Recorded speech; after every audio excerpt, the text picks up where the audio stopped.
बेटा मैं तुमसे कुछ कहना चाहता था लेकिन समझ नहीं आता कैसे कहूं। बैठे आप।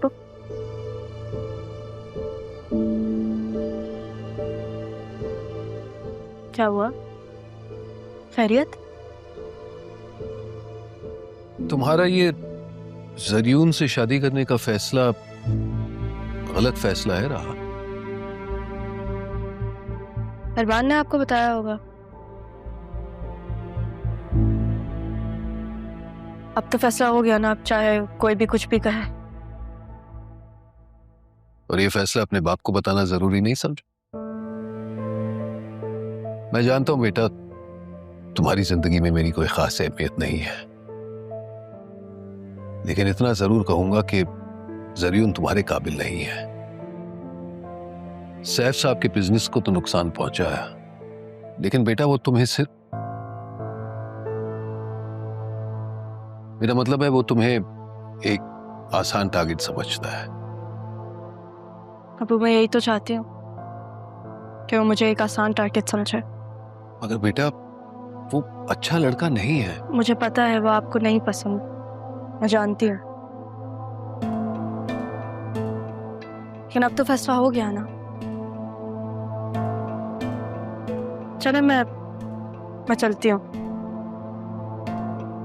और आज तो ऑफ था। हाँ वो मुझे एक काम है। तो चलो मैं छोड़ देता हूँ। नहीं वो मैंने कैब करवा लिया, मैं चली जाऊंगी।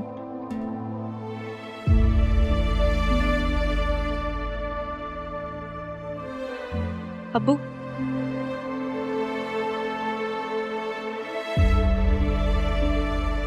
आपने मेरा तब साथ दिया था जब मेरे सारे अपनों ने मुझ पर सवाल उठाया। फिर आपने उस वक्त मेरा साथ दिया था, तो आप अभी भी मुझे सपोर्ट कर सकते हैं ना, कि बेटी हूं मैं, कुछ ऐसा नहीं करूंगी जिसकी वजह से आपको परेशानी है। भरोसा है ना आपको अपनी बेटी पे? मैं आती हूँ।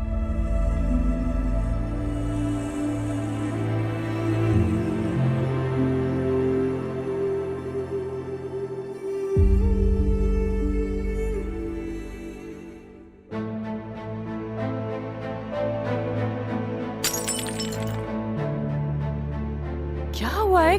क्यों क्यों तोड़ दी है?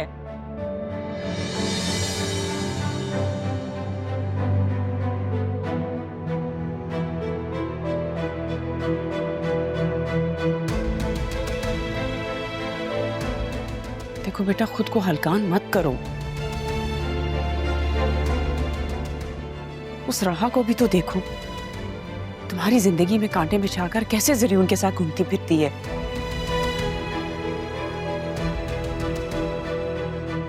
तुम भी निकलो इस सारे सदमे से बाहर, अरमान से मिलो जुलो, एंजॉय करो अपनी जिंदगी। काश मुझे सच पता ही ना होता, काश मुझे सबका पता ही ना होता, काश मुझे भी ना। अरे तो अच्छा है ना, मालूम हो गया, देर तो नहीं हुई कम से कम। अच्छा है ना मामा, कम से कम इस तरह मैं खुद को अकेला रहने का आदी तो बना लूंगी। अल्लाह ना करे, खबरदार जो ऐसी तुमने उल्टी सीधी बात की तो। तुम क्यों अकेली होंगी, तुम्हारी माँ है ना साथ।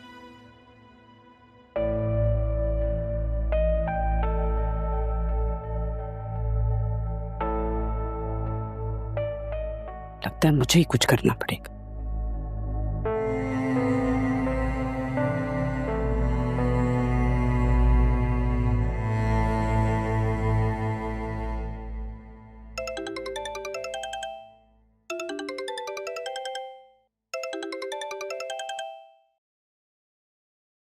अस्सलाम वालेकुम। पहुंच गए आप लोग खैरियत से? जी जी, सब खैरियत है, खैरियत से पहुंच गए। वो ज़ैनब भी खालदा को सारा भेज देती हैं, घर बनता तो थोड़ा सफाई हो जाती घर की। हाँ हाँ जरूर, क्यों नहीं। और ये तो अच्छा हो जाएगा ना, खालदा को तो सारे घर के कामों का पता भी है, वो अच्छे से काम कर देगी। अच्छा आप मुझे बताएं, अदील भाई तो ठीक है ना? जी जी, अदील तो बिल्कुल ठीक है, बल्कि बहुत खुश थे।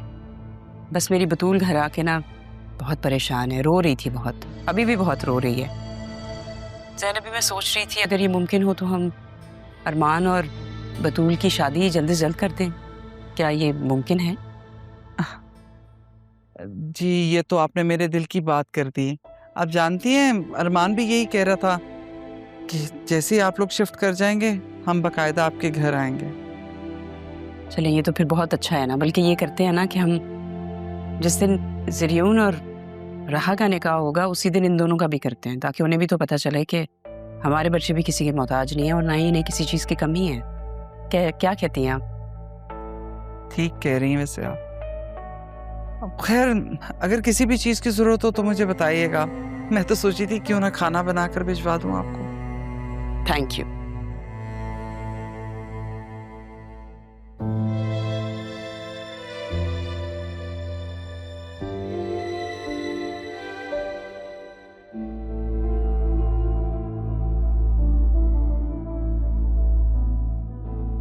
बिजनेस के मामलात बहुत खराब हो गए मामी की वजह से। बहुत मुश्किल से संभाला मैंने। पुराने लोगों को फायर किया, नए इन्वेस्टर्स को भी हायर किया, कॉस्ट भी बहुत ज्यादा कट डाउन की। मुझे हमेशा से तुम पे यकीन था कि तुम सब कुछ कर लो। दादा जान ने तभी तुम पे जिम्मेदारी सौंपी।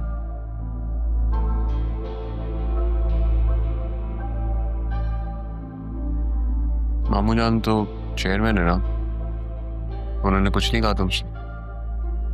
नहीं,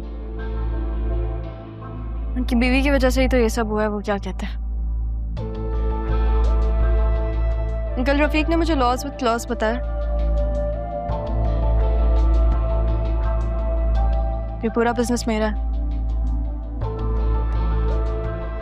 इतना जल्दी तुमने ये सब कुछ कर लिया। I am really proud of you. Thank you. तो मेरे पुराने ऑफिस आए थे ना, वहाँ पे तुम मेरे बॉस से भी मिले थे। वो बहुत अच्छा। उनको पता चला कि नाना जान की कंपनी स्टेक पर है, उन्होंने हेल्प किया मेरी। खैर ये सारी बातें छोड़ो, मुझे बताना था कि हमारा निकाह सैफ हाउस में ही होगा। वो तो गिर भी पड़ा हुआ, आंटी ने तो घर भी मेरा हो गया। तुमने बिल नहीं देखा? अब मामू जान का कुछ नहीं है, सब मेरा है। वाह, तो अब तुम्हें नहीं लगता अरमान को इशू करेगा? इसे तो मुझे अच्छे लगते हो ज़रियून, हर बात को सोचते हो तुम, स्मार्ट हो तुम। जो पता है कि बतूल की खातिर अरमान शायद तुम्हें नुकसान पहुंचाने की कोशिश करे,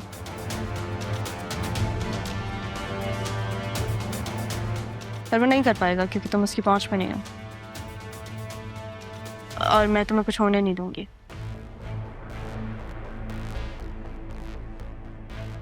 इसे ये लो, तुम्हारी जमानत के पेपर्स। जब तुम इस पे साइन करोगे तो हमारा निकाह होगा, और तब अरमान क्या कोई भी तुम्हें कुछ भी नहीं कह पाएगा। साइन करो।